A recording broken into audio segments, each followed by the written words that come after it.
Okay, so today I'm going to talk to you a little bit about how do you know if you need some physical therapy help for your pelvic floor dysfunction. Well, a lot of times people start out and they say, well, I leak a little bit when I cough, when I sneeze, but it doesn't happen very often and it's really not a problem. Hey, that is a great sign for you to get some help. Physical therapy can really help with these kind of issues because it's really a time when your muscles are telling you, help me, help me. That's exactly what they're telling you. So, the muscles of the pelvic floor are kind of like a baseball glove. So, if you look inside them, they mimic a glove. Your bladder sits here, and your pelvic floor muscles line in here. When you have little bouts of leakage, these muscles are weak and they can't lift the bladder up to stabilize it.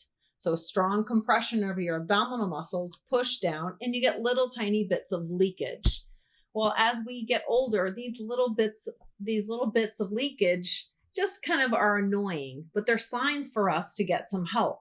If you get treatment early from a physical therapist and work on these muscles, then it enables you to not get into later problems where you need pads and eventually you need diapers. And by the way, do you know in the United States right now, there are more elderly people in diapers than there are babies?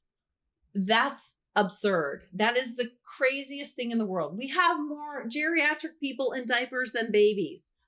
We don't want that anymore. So when you get little signs like I sneeze, I cough, I laugh, and oh, I leak a little, or I jump, I leak a little, those aren't just normal things. That should not happen. And that's not part of getting aging. And if anything makes me irate is when I hear that, oh, that's just part of being a woman, or that's part of getting older, because it's not, and it doesn't have to be.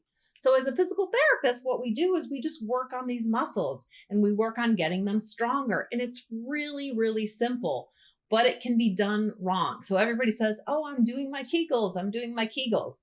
Well, you really need a physical therapist who's trained properly, someone who really knows whether you're isolating these muscles correctly. Because if you're not doing it correctly and you're using abdominal muscles, or you're using glutes, or you're using other muscles to help what you think is a Kegel, you're doing it wrong, and we don't want that. So I can teach you the exact way to do your Kegels and not only contract those muscles, but relax them. Really super important. Get trained by the right person to both contract and relax. In another video, I'm going to teach you the importance of relaxing those muscles too.